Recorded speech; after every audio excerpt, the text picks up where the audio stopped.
Hello everyone, my presentation covers testing protocols for volleyball players. I'm Heather Hurdell. Here we have an overview of common pre-testing procedures. So we'll have a signed consent form, we'll make the athletes aware of safety precautions, the athletes will have medical clearance already before participating. Equipment will be calibrated, we'll always go through warm-ups before testing. Equipment will already be calibrated and scale zeroed out. The Vertec or other digital equipment would be made sure that it's already in working conditions. So the test would be implemented before the training season began, so we'll have a good solid foundation for comparing later data. And then the athletes would redo the same tests after about 8 to 12 weeks to assess training effectiveness, and that would also depend on the length of the schedule and the length of the season, the whole volleyball season. So we'll make sure we have adequate resting time, at least 48 hours between the strength and field testing days. Environmental conditions will always be recorded, as well as the location of the testing. When comparing indoor volleyball and beach volleyball, there are quite a few differences, not only just because of the sand, but because of the heat, the humidity, and other things that aren't so predictable or able to be controlled. But besides the field testing, even for outdoor beach volleyball players, a lot of the testing would occur indoors in controlled environments. Moving on into a sample volleyball training schedule, or testing schedule, sorry. We have anthropometrics first, moving on to the jumps, the 300-meter shuttle run, and the 1-rep max strength testing on day 2. Volleyball is primarily anaerobic, so those are very important tests. The jump tests are also very important because vertical jump height is highly correlated with performance. On day 3, we'll have the shuttle run, or the beep test, for aerobic measurements, although it's not as important as anaerobic for volleyball players. And then also flexibility testing. Day 4, we'll have the 15-30-15 test for agility. And then finally, the repeat effort test. Moving on into the anthropometry. Here we have some of the more common tests. So we're going to take the height and body mass of the athletes, find their standing reach here at the Vertec, and then we'll get the skin fold measurements with the calipers, the common 7 sites seen here. And here we have some comparison normative data for for elite indoor male and female on the top, and on the bottom chart you'll see for male and female data for the beach volleyball players. We have the composite score for the skin fold right here, body mass and height. Lower body fat is seen in elite players. Obviously that doesn't mean if you have lower body fat you will be an elite player, but we've noticed other sources seem to agree that that is useful for screening potential athletes. For flexibility testing, the sit and reach test is used to measure range of motion for the hamstrings. Knee tightness would be noted.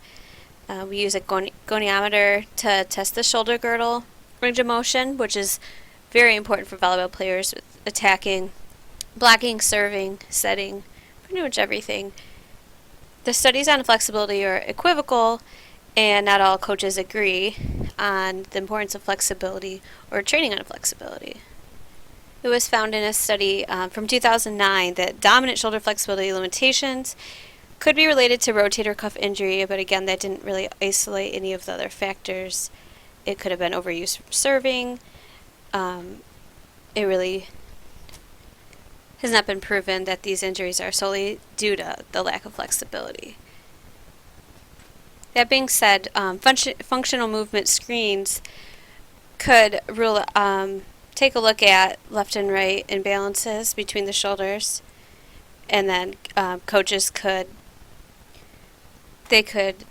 tweak their training and focus on the weaker side. Okay, moving on to jump height and assessing them. All right, vertical jump is the most important to performance. The best hitters on the team often have the highest vertical jump, and obviously that does depend on position. If you're playing back row, the back row defensive specialist and the setter usually have a lower jump height, but their position doesn't depend on that anyway. Now, the spike jump is often used for hitting, the offensive mechanism. We have a video here. And the solo spike smart ball is what is being used to measure the velocity. It's pretty much an electronic sensor in the volleyball.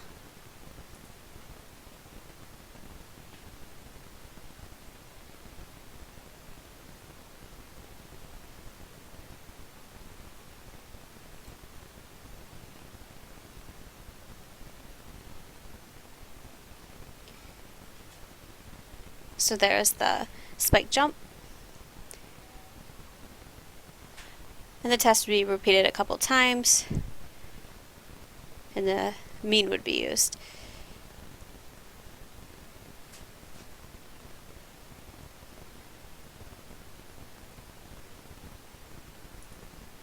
So as you can see, the player has a full approach, not just standing and jumping. All right, next we have the two-hand block jump.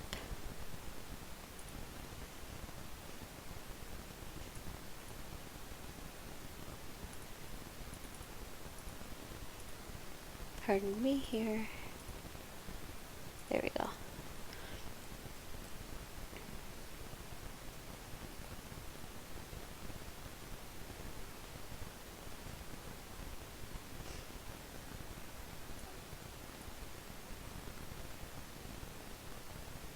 We have a slow motion. So the athlete's taking off pretty much stationary, just vertically, not laterally.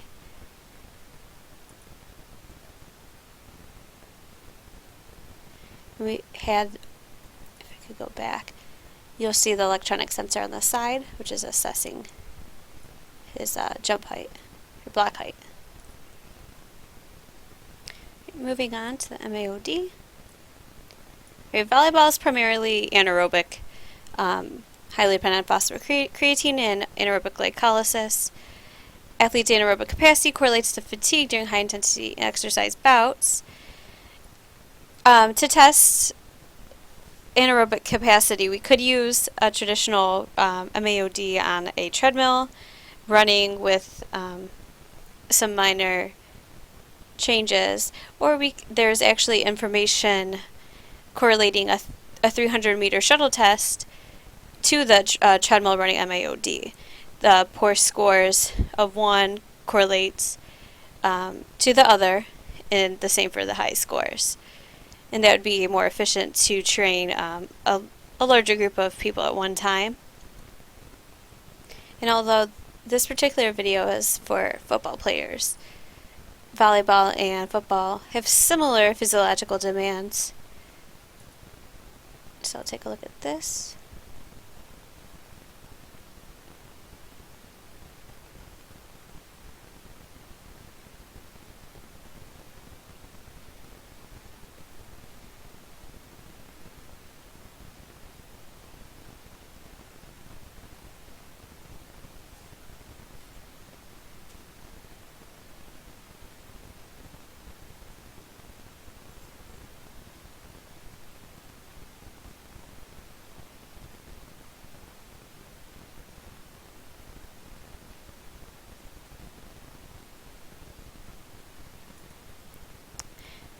Okay, his normative data was for football, so we're not going to look at that. And obviously, elite volleyball players for the national team, their norms are going to differ be different from collegiate or club ball. Okay, next we have our strength and speed tests, including the 1 rep max test, including the bench press, squat, and then the power clean. The full extension at the hip that's used so often in gameplay, over squat for lower body strength, and the bench press for upper body strength. And also the 15 feet sprint, that's really used to mimic the motions of competition. That often that first step is what makes a difference if an athlete gets to the ball or not in time. And so jump squats can be used also to test for the lower body power. It is important to mention for the squat jump that the athletes will squat down for about 3 seconds, and using a goniometer, the knee joint will be measured to be at a 110 angle before they take off and extend their legs into the jump. And for the squat jump, the force will be measured with a force plate, which would be under the athlete's feet. Next topic is heat. And for heat consideration, obviously an indoor volleyball court has controlled temperatures and humidity is relatively constant, although it should always be recorded. But the beach volleyball court the sand could be hot, it could be wet. Really don't know. It's unpredictable. It's also more important, equally as important, more of a factor to stay hydrated. And then appropriate sun gear, perhaps like a visor or something to protect the face, and apparel appropriate for beach volleyball. Aerobic capacity. The average rally in a volleyball game is only about 11 seconds of high intensity. So while it's not completely irrelevant, aerobic capacity is not a factor as it would be in endurance events. Although games still last up to 90 minutes, a shuttle run test may be done. Here's a brief sample. I'm not going to play the whole video, that's pretty long.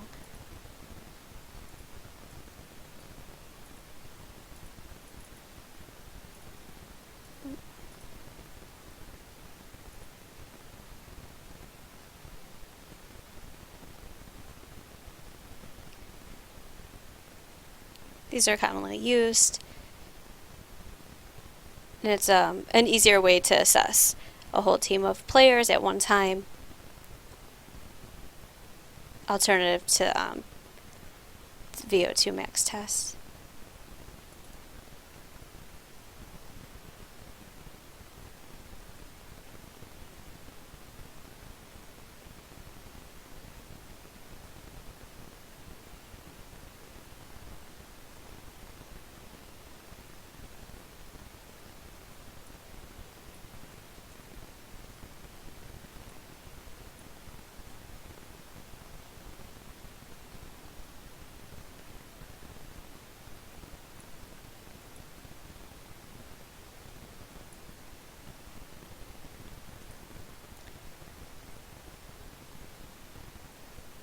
And finally, onto field testing. The repeat effort test is the most sport-specific. It reflects gameplay movements, and specifically that's for front court players, not so much setters or defensive specialists or liberos. Here's a diagram of a repeat effort test. As you can see right here, the first trial is considered the ideal, which makes sense. Your first trial should be when you're well rested, and it should be your best, or the athlete's best. So the athlete will start here down on the X, or behind the X, run to the front of the court. This is the net right here, and pass through the light gates. Velocity will be recorded. The athlete will block twice, and then continue